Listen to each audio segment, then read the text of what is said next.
Anoop Bharwal versus Union of India case is related to which of the following? Okay na? Consider the following statements regarding euthanasia.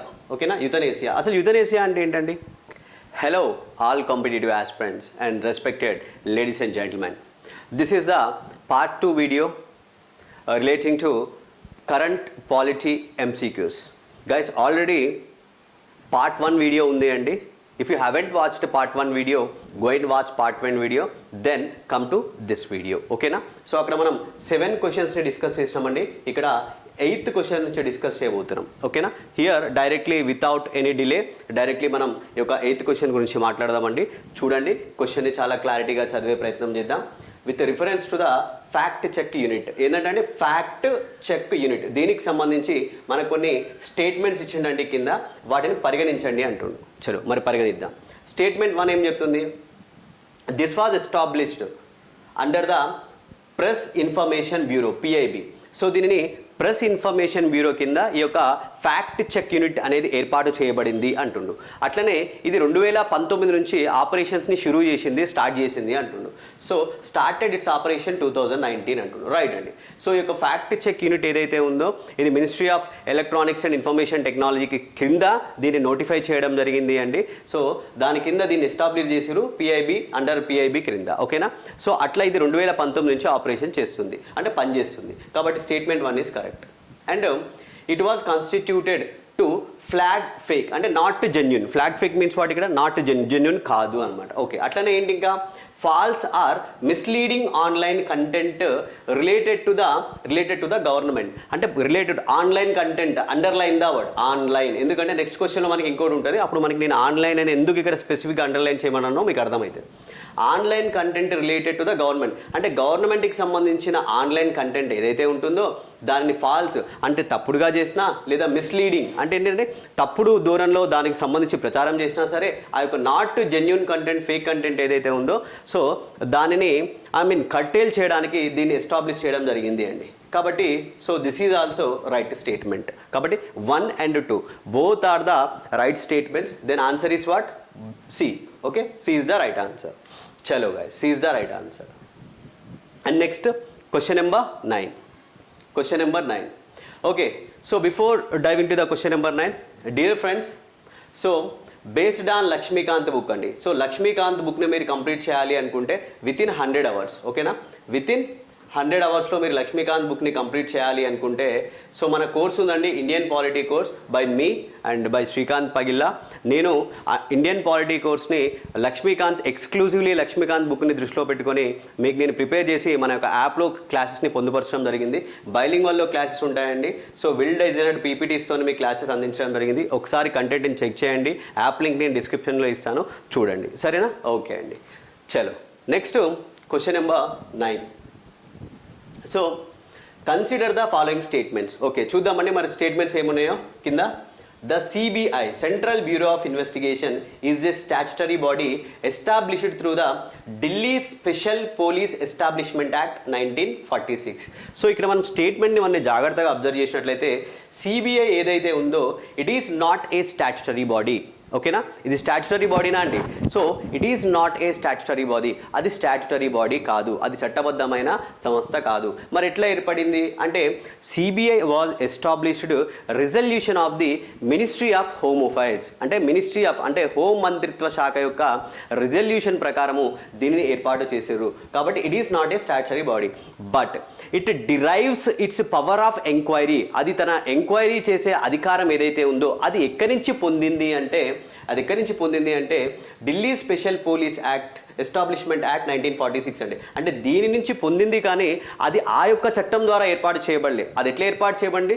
Resolution of the home affairs, union home affairs యొక్క resolution ప్రకారం దీన్ని ఏర్పాటు చేశారు. కాబట్టి it is not a statutory body. So this statement is wrong. Next, the CBI is a nodal body. అదొక main body అండి, central బాడీగా ఉంటుంది. దేనికి సంబంధించి? For all matters related to the interpole. ఓకేనా? సో ఇంటర్పోల్కి సంబంధించి ఇటీవల కాలంలో మనకి ఇంటర్పోల్ కూడా న్యూస్లో వచ్చింది అండి. సో మనకి ప్రజ్వల్ రేవన్న ఎవరైతే ఎంపీ ఉన్నారో ఆయనకు సంబంధించినప్పుడు ఈ యొక్క ఇంటర్పోల్ ఏ విధమైన నోటీసెస్ని ఇష్యూ చేస్తుంది అని చెప్పేసి మనకు ఒక 7 టైప్ ఆఫ్ నోటీస్ ఉంటాయి. Red notice, like blue notice అని చెప్పేసి మనకి డిఫరెంట్ బ్లాక్ నోటీస్, ఇట్లా ఆ నోటీసెస్ గురించి కూడా మీరు తెలుసుకోండి అండి. ఆల్రెడీ దానికి సంబంధించిన వీడియోని కూడా మన ఛానల్లో చేశాను, ఒకసారి చూడాలనుకుంటే అది చూడండి. Clear guys? So then the CBI is a nodal body for all matters related to the Interpol, right అండి. ఇంటర్పోల్కి సంబంధించిన అన్ని విషయాలలో సిబిఐ అనేది ఒక సెంట్రల్ బాడీగా, ఒక నోడల్ బాడీగా ఉంటుంది. So this statement is right. Then which statement? 1 is wrong and 2 is right. Then only 2, కాబట్టి B is the right answer. ఓకేనా? So B is the right answer. Right guys, ఈ యొక్క CBI ఏదైతే ఉందో, CBI అనేది సంతానం కమిటీ. ఓకేనా? సంతానం, ఈ యొక్క సంతానం కమిటీ యొక్క సిఫార్సుల ఆధారంగా ఈ యొక్క సిబిఐని ఏర్పాటు చేయడం జరిగింది అండి. సో మరి సిబిఐ ఏం చేస్తుంది? సిబిఐ సివియర్ క్రైమ్స్ ఏవైతే ఉంటాయో, అంటే సీరియస్ క్రైమ్స్ ఏవైతే ఉంటాయో, అంటే defence related crimes, serious crimes కావచ్చు, అంటే చాలా హ్యూజ్ చీటింగ్ రిలేటెడ్ క్రైమ్స్ కావచ్చు, లేదా అంటే మన ఎసెన్షియల్ కమ్యూనిటీస్కి సంబంధించి ఎక్కువ ప్రాఫిట్ తీసుకుంటానికి సంబంధించిన క్రైమ్స్ కావచ్చు. సో ఇట్లాంటి సీరియస్ క్రైమ్స్, అంటే సోషల్ మార్కెటింగ్కి సంబంధించిన, సోషల్ ఇష్యూస్కి సంబంధించిన క్రైమ్స్ కావచ్చు.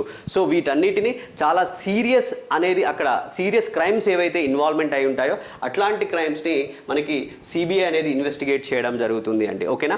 అండ్ యూనియన్ టెరిటరీలో ఏమైనా కేసెస్ ఉంటే సిబిఐ దాన్ని సుమోటోగా తీసుకొని మరీ చేస్తుంది అండి. కానీ స్టేట్స్కి ఆ విధమైన ఛాన్స్ లేదు. మనకి స్టేట్స్లో అంటే ఈ యొక్క యాక్ట్లోనే, ఢిల్లీ స్పెషల్ పోలీస్ ఎస్టాబ్లిష్మెంట్ యాక్ట్లో సెక్షన్ 6 ప్రకారము, అంటే ఒకవేళ సెంట్రల్ గవర్నమెంట్ కొంచెం పంపించండి సిబిఐని అంటే అప్పుడు మాత్రమే యూనియన్ గవర్నమెంట్ పంపిస్తుంది. ఓకేనా? రైట్, ఇన్వెస్టిగేట్ చేయడానికి. కాబట్టి this is all about this question number 9. Answer is B. Next question. Right guys, next question number 10 అండి. ఇంతకుముందు మనం చెప్పుకున్నాం కదా ఆ యొక్క ఫ్యాక్ట్ చెక్ యూనిట్కి సంబంధించి, with reference to the fact check unit of press information bureau consider the following statement. Right, చూద్దాం ఆ స్టేట్మెంట్స్ ఏంటో. It was notified under the IT rules of 2021 to monitor online content. Yes అండి, గవర్నమెంట్కి సంబంధించిన online కంటెంట్ని monitor చేయడానికి 2021లో దీన్ని IT rules కింద నోటిఫై చేయడం జరిగింది. కరెక్ట్ అండి. ఇది ministry of like electronics and IT. So దానికి సంబంధించి సో దీన్ని ఇప్పుడు నోటిఫై చేశారు, మానిటర్ ద ఆన్లైన్ కంటెంట్ 2021లో. కాబట్టి this is the right statement. చలో next 2. It is tasked with identify fake news published online and offline related to the government. ఇక్కడ నేను ఇందాక చెప్పానండి, అంటే గవర్నమెంట్కి సంబంధించిన ఫేక్ న్యూస్ ఏమైనా ఉంటే దాన్ని ఐడెంటిఫై చేయడానికి ఓన్లీ ఆన్లైన్ కంటెంటే అండి, ఆఫ్లైన్ కంటెంట్ కాదు. ఇక్కడ మనకి ఏమంటున్నాడు? ఆఫ్లైన్ రిలేటెడ్ అని కూడా అంటున్నాడు. Not offline related fake news, only online related fake content and fake news. కాబట్టి ఇక్కడ ఆఫ్లైన్ ఆన్లైన్ అని అంటుండు, కానీ ఆన్లైన్ మాత్రమే. కాబట్టి దిస్ స్టేట్మెంట్ ఈజ్ రాంగ్. అందుకే జాగ్రత్తగా చదవాలండి క్వశ్చన్ని. సరేనా? So this statement is wrong. Then what is the right answer? Only statement 1. కాబట్టి A is the right answer. ఓకేనా? A is the right answer guys. చలో then will move to the next question. Right, Kovind committee recently seen in the news is related to which of the following? Right అండి. మరి ఇక్కడ Kovind committee ఏదైతే ఉందో అది దేనికి సంబంధించింది అని చెప్పేసి అడుగుతున్నాడు. అపాయింట్మెంట్ ఆఫ్ జడ్జెసా? కాదు అండి. సో యూనిఫామ్ సివిల్ కూడా కాదు అండి. సో ఫంక్షనింగ్ ఆఫ్ డిఆర్డిఓనా? కాదు అండి. ఏంటి అంటే సైమల్టేనియస్ ఎలక్షన్స్, అంటే ఏకకాలంలో ఎన్నికలకు సంబంధించిన అంశం ఏదైతే ఉందో ఇది కోవింద్ కమిటీకి సంబంధించింది. Then D is the right answer. అంటే parliament elections at the same time state legislative అసెంబ్లీకి సంబంధించిన ఎలక్షన్స్ ఏవైతే ఉంటాయో ఈ రెండింటిని ప్యారలల్గా కండక్ట్ చేయాలి అని చెప్పేసి కోవింద్ కమిటీ దానికి సంబంధించింది ఫేజ్ 1లో.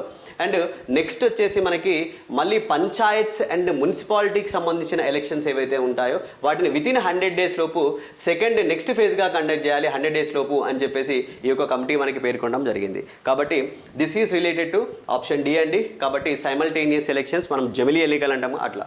సో అది దీనికి సంబంధించి. Question number 13.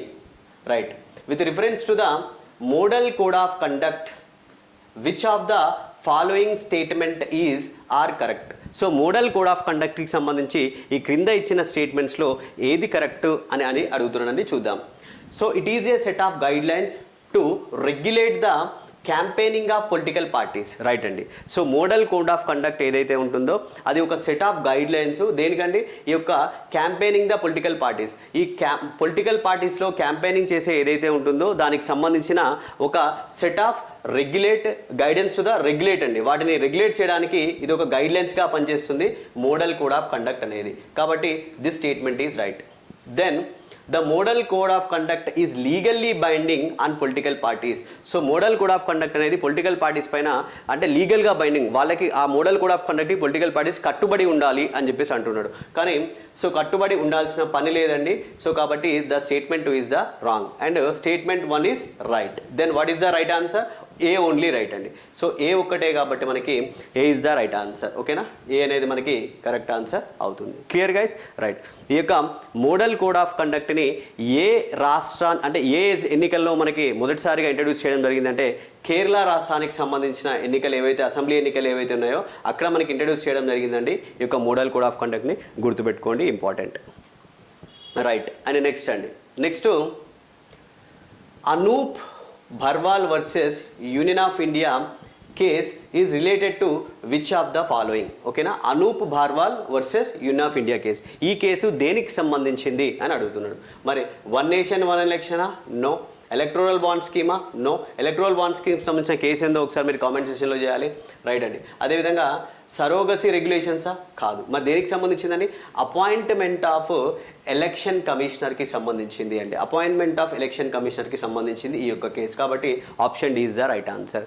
గైస్ ఒక్కసారి మనం చూసినట్లయితే సుప్రీంకోర్టు ఈ యొక్క కేసులో ఏం చెప్పడం జరిగిందంటే, సో చీఫ్ ఎలక్షన్ కమిషనర్ కానీ అదర్ ఎలక్షన్ కమిషనర్స్ కానీ వీళ్ళని ప్రెసిడెంట్ గారు అపాయింట్ చేస్తారు.